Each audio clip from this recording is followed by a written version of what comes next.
नमस्कार अनि हार्दिक स्वागत गर्न चाहन्छु तपाईँ सम्पूर्ण विद्यार्थी भाइ बहिनीहरू, त्यसैगरी रेडियो रोसी 101.6 मेगाहर्ज सुनेर बस्नुभएका सम्पूर्ण जिज्ञासु मित्रहरू र श्रोताहरूलाई स्वागत गर्न चाहन्छु। म उत्तम सुन्दास, जनकमाविको विज्ञान शिक्षक। तपाईलाई अगाडि पनि मैले यो विषयमा विज्ञान विषयमा रहेर कक्षा 8 को विज्ञान विषयमा रहेर मैले छलफल गरिसकेको थिएँ र आज पनि मेरो पालो परेका कारण म आज पनि तपाईँ समक्ष उपस्थित भइसकेको छु। विज्ञान विषय कक्षा 8 को विज्ञान विषयलाई लिएर तपाईँ सम्पूर्ण विद्यार्थी भाइ बहिनीहरूसँग छलफल गर्ने हेतुका साथ उपस्थित भइसकेको छु। मलाई जहाँसम्म लाग्छ सम्पूर्ण विद्यार्थी भाइ बहिनीहरू कापी कलम किताब लिएर अगाडि बसिसक्नु भएको छ र तम्तयार अवस्थामा हुनुहुन्छ भन्ने पनि मैले विश्वास लिएको छु।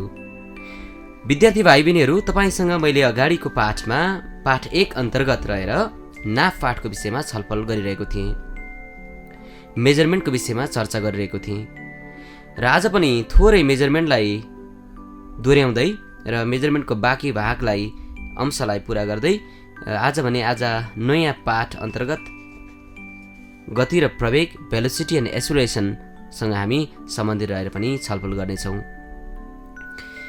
सम्पूर्ण विद्यार्थी भाइ बहिनीहरू तयार अवस्थामा हुनुहुन्छ भन्ने सोच्दै मेजरमेन्टलाई थोरै दोहोऱ्याउन चाहन्छु। कुरा गरौँ नाप, मेजरमेन्ट। अप्रमाणित वस्तुलाई प्रमाणित वस्तुसँग तुलना गर्ने प्रक्रिया नै नाप हो। The process of comparison of unknown quantity with known standard quantity is called measurement. विद्यार्थी भाइ बहिनीहरू, अब भने त्यो नापसँग सम्बन्धित बाँकी जुन अंश थियो त्यसलाई हामी पुरा गर्न गइरहेका छौँ। आज हामी समयको विषयमा चर्चा गर्न गइरहेका छौँ। समयको नाप, मेजरमेन्ट अफ टाइम। पहिला कुरा बुझौँ, समय भनेको के होला? एकैछिन सोचौँ त, के होला समय भनेको? म समयलाई परिभाषित गर्न गइरहेको छु। दुईवटा घटनाहरू बीचको अवधिलाई समय भनिन्छ। फेरि पनि याद गरौँ, दुईवटा घटनाहरू बीचको अवधिलाई समय भनिन्छ। जस्तो म तपाईँलाई उदाहरण दिन्छु। बिहान सूर्य उदाउनु एउटा घटना हो, एक दिन सूर्य उदाउनु, पूर्वबाट सूर्य उदाउनु एउटा घटना हो भने भोलिपल्ट फेरि पूर्वबाट सूर्य उदाउनु अर्को घटना हो। त यो दुईवटा घटना बीचको अवधि जुन छ त्यसलाई हामी एक दिनको समय भन्छौँ।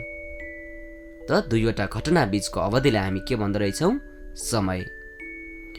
So time is the interval between any two events भनेर तपाईँले बुझ्नु पर्यो। अब कुरा गरौँ समयलाई हामी केमा नाप्छौँ त?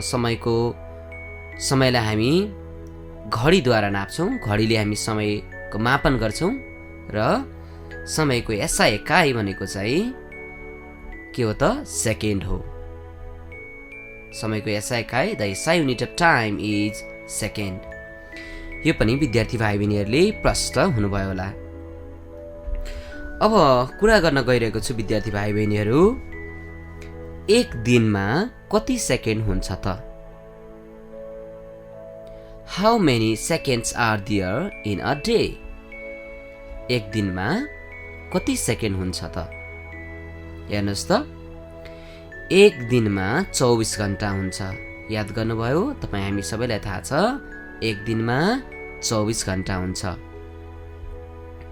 त एक घण्टामा 60 मिनट हुन्छ। त्यसै गरी एक मिनटमा 60 सेकेन्ड हुन्छ। प्रष्ट हुनुभयो? एक दिनमा 24 घण्टा, त्यसै गरी एक घण्टामा 60 सेकेन्ड र एक मिनटमा 60 सेकेन्ड। त हामीले एक दिनमा कति सेकेन्ड हुन्छ भनेर हेर्दाखेरि यसलाई हामी यसरी हेर्छौँ। 24 घण्टा 24 इन्टु द्याट इज मल्टिप्लाई 24 गुणन 60 मिनट मल्टिप्लाई 60 सेकेन्ड। त यो भयो 24 गुणन 60 गुणन 60। 24 multiply 60 second. That is equal to, यो बराबर चाहिँ 46,460 400 सेकेन्ड हुन्छ। त यहाँबाट तपाईँले बुझ्नु पर्यो एक दिनमा 46,400 सेकेन्ड हुँदो रहेछ। बुझ्नुभयो त यो कसरी निकालिएको रहेछ? याद गर्नुभयो, एक दिनमा 24 घण्टा, एक घण्टामा 60 मिनट, एक मिनटमा 60 सेकेन्ड। त हामीले कसरी गर्यौं? 24 गुणान 60 गुणान 60। त यहाँबाट तपाईँले 46,400 सेकेन्ड 86,400 सेकेन्ड तपाईँले प्राप्त गर्न सक्नुहुनेछ। त तपाईँले यहाँबाट बुझ्नु पर्यो कि एक दिनमा 86,400 सेकेन्ड हुन्छ। 86,400 सेकेन्ड हुन्छ। अब म तपाईँलाई बताउन गइरहेको छु एक सेकेन्ड भनेको चाहिँ के हो त? एक सेकेन्ड भनेको के हो? What is 1 second? हेर्नुहोस् है त, एक दिनको 46,400 खण्डको एक खण्ड समयलाई एक सेकेन्ड भनिन्छ। पुनः पनि म तपाईँलाई यसको परिभाषा बताउन गइरहेको छु। एक दिनको 86,400 खण्डको एक खण्ड समयलाई एक सेकेन्ड भनिन्छ। बुझ्नुभयो? जम्मा हामीसँग एक दिनमा 86,400 सेकेन्ड हुने रहेछ। त्यो 86,400 सेकेन्डको एक खण्डलाई चाहिँ हामी एक सेकेन्ड भन्दो रहेछौँ। एक सेकेन्ड बराबर 1 second is equals to 1/86,400 second.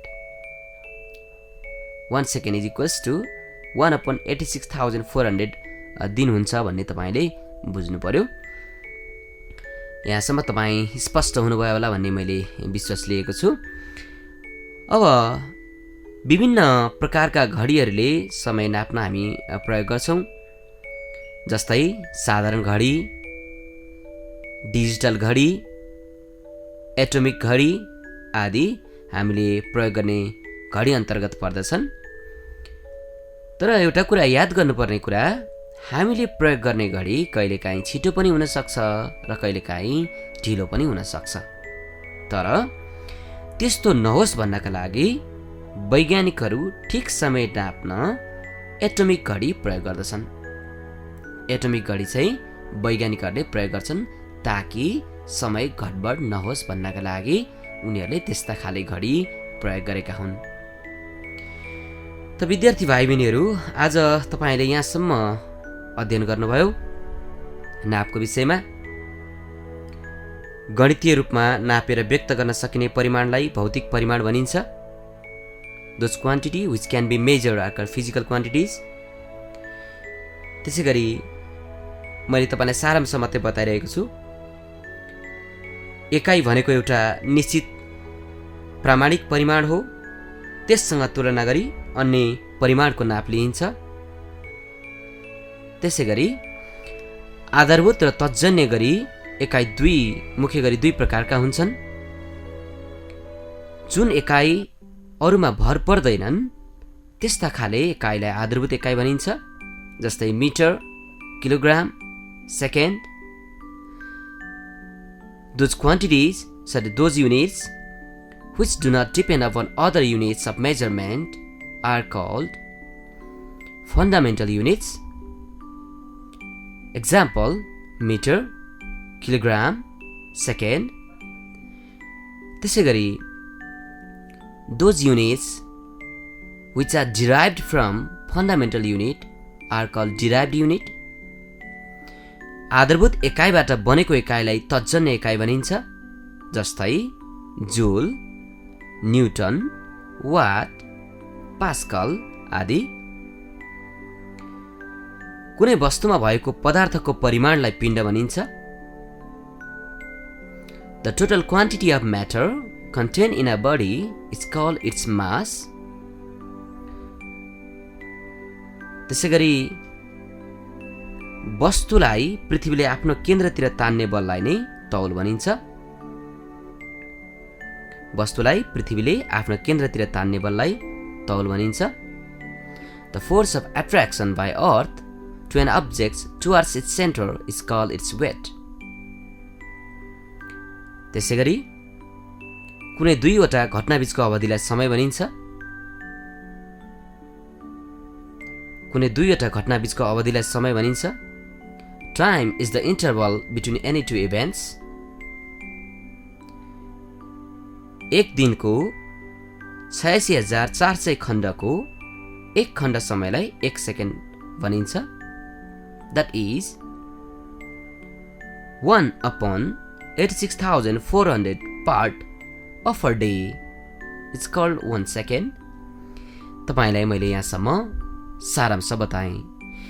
विद्यार्थी भाइ बहिनीहरू, नापको विषयमा चर्चा गरिसकेपछि तपाईलाई मैले आज भने सारांश मात्रै बताएको हुँ। मलाई जहाँसम्म लाग्छ विद्यार्थी भाइ बहिनीहरू स्पष्ट हुनुभएको होला। तपाईले अगाडिको मेरो कक्षा सुन्नु भएको छ भने पक्कै पनि तपाईलाई कुनै पनि समस्या छैन होला भन्ने मैले विश्वास लिएको छु। आज भने नयाँ पाठ अन्तर्गत रहेर एकाइ 2 अन्तर्गत गति र प्रवेग भेलोसिटी एन्ड एक्सेलरेसन को विषयमा चर्चा गर्न गइरहेको छु। यो चाहिँ तपाईको लागि नयाँ पाठ हुन सक्छ। त्यसो हुनाले यसलाई अलि बढी ध्यान दिएर सुनिदिनु हुन अनुरोध गर्न चाहन्छु म। विद्यार्थी भाइ बहिनीहरू, अब हामी तपाईलाई स्पष्ट पार्न चाहन्छु म तपाईलाई कि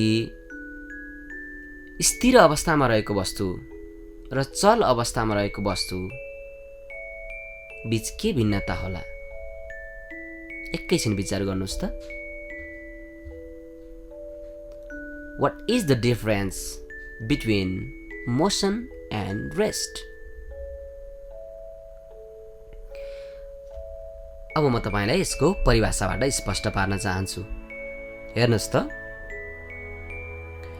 यदि कुनै एउटा वस्तुले आफ्नो वरिपरिको वस्तुको तुलनामा ठाउँ फेरबदल गर्दैन र स्थिर अवस्थामा रहन्छ भने त्यस्ता खाले वस्तुलाई स्थिर अवस्थामा रहेको वस्तुहरू भनिन्छ। बुझ्नुभयो त? स्थान परिवर्तन गर्दैनन्। यदि कुनै वस्तुले आफ्नो वरिपरि रहेका वस्तुहरूको तुलनामा स्थान परिवर्तन गर्दैनन् भने त्यस्ता खाले वस्तुहरू स्थिर अवस्थामा छन् भन्ने बुझ्नु पर्यो। If a body does not change its position with respect to its surrounding, then the body is said to be in rest. बुझ्नुभयो? कुनै एउटा वस्तुले आफ्नो वरिपरिको वस्तुको तुलनामा स्थान परिवर्तन गर्दैन भने त्यस्ता खाले वस्तुहरू स्थिर अवस्थामा छन् भन्ने बुझ्नु पर्यो। जस्तो अब तपाईले भन्न सक्नुहुन्छ स्थिर अवस्थामा रहेका वस्तुहरू, रोकिएको अवस्थामा रहेको गाडी, त्यो पनि स्थिर अवस्थामा रहेको हो। त्यस्तै गरी अन्य उदाहरणहरू पनि हुन सक्छन्। बन्द भएको बन्द अवस्थामा रहेको फ्यान, त्यो पनि स्थिर अवस्थामा रहेको हो। रोकिएको बल, भकुण्डो, त्यो पनि स्थिर अवस्थामा रहेको हो। अब चाल अवस्था भन्नाले चाहिँ के बुझ्छौँ त? हेर्नुहोस् त, यदि कुनै वस्तुले आफ्नो वरिपरिको वस्तुको तुलनामा स्थान परिवर्तन गर्छ, त्यस्ता खाले वस्तुहरूलाई हामी चाल अवस्थामा रहेका वस्तुहरू भन्छौँ। यहाँ तपाईले स्पष्ट हुनुपर्ने कुरा, वस्तुले स्थान परिवर्तन गरेमा चाल अवस्थामा रहने, वस्तुले स्थान परिवर्तन नगरेमा स्थिर अवस्थामा रहने भनेर बुझ्नु पर्यो। If a body changes its position with respect to its surroundings, then the body is said to be in motion. हेर्नुहोस् त, यहाँसम्म तपाईँ स्पष्ट हुनुभयो होला। जस्तो कुरा गरौँ हामी गुडिरहेको बल, द्याट इज इन मोसन। गुडिरहेको गाडी, that is also in motion, त्यो पनि चाल अवस्थामा छ। त उसले ठाउँ स्थान परिवर्तन गरिरहेको हुन्छ, एक ठाउँबाट अर्को ठाउँ पुगिरहेको हुन्छ। र त्यस्ता खाले वस्तुलाई चाल अवस्थामा रहेको भनेर बुझ्नु पर्यो। र जुन वस्तुले स्थान परिवर्तन गर्दैन आफ्नो वरिपरिको वस्तुको तुलनामा, त्यस्ता खाले वस्तुहरूलाई स्थिर अवस्थामा रहेको वस्तु भनेर बुझ्नु पर्यो। मेरा प्यारा विद्यार्थी भाइ बहिनीहरू, तपाईँहरू यहाँसम्म स्पष्ट हुनुभयो होला भन्ने मैले विश्वास लिएको छु। I think you all are clear till this matter. अब भने विद्यार्थी भाइ बहिनीहरूलाई म यो औसत गतिको विषयमा चर्चा गर्न गइरहेको छु। हेर्नुहोस् त, असमान चाल भएका वस्तुको गति कहिले बढी र कहिले कम हुन्छ। वस्तुको स्पिड कहिलेकाहीँ बढी पनि हुन्छ र कहिलेकाहीँ कम हुन्छ। जुन वस्तुहरूको गति असमान छ, एउटै छैन। समान भन्नाले के बुझ्नुहोस् तपाईँ, 1 सेकेन्डमा 1 मिटर, एउटा उदाहरण मात्रै, 1 सेकेन्डमा 1 मिटर पार गर्यो, प्रत्येक सेकेन्डमा 1-1 मिटर पार गर्दै जान्छ भने त्यो समान गति हुन सक्छ। हेर्नुहोस् त, बुझ्नुभयो? If a body covers 1 meter distance in each second, then the body is in uniform motion. समान गतिमा छ भनेर बुझ्नु पर्यो। तर कुनै वस्तुले 1 सेकेन्डमा फरक दूरी पार गर्छ भने त्यो असमान गति भनेर बुझ्नु पर्यो। जस्तो एउटा गाडीले, एउटा बसले कहिले 1 सेकेन्डमा 2 मिटर कुद्छ, कहिले 1 सेकेन्डमा 1 मिटर कुद्छ, कहिले 1 सेकेन्डमा 5 मिटर कुद्छ भनेपछि 1 सेकेन्डमा उसले फरक गति के गर्यो त पार गर्यो भनेपछि यो असमान गति हुन सक्छ। र त्यसैले असमान चाल भएको वस्तुको गति कहिले बढी र कहिले कम हुन्छ। बुझ्नुभयो? यस्तो अवस्थामा वस्तुको औसत गति निकालिन्छ। तपाईँ स्पष्ट हुनु पर्यो कि कस्तो अवस्थामा वस्तुको गति चाहिँ हामी औसत निकाल्छौँ त। यदि गति चाहिँ फरक छ, असमान गतिहरू छन् भने त्यतिखेर हामी यसको औसत गति निकाल्दो रहेछौँ। अब म तपाईँलाई स्पष्ट पारिदिन्छु औसत गति अर्थात् एभरेज भेलोसिटी के हो त। औसत गति, एभरेज भेलोसिटी भनेको के हो? एकैछिन विचार गर्नुभयो? अब म यसको परिभाषा भन्न गइरहेको छु।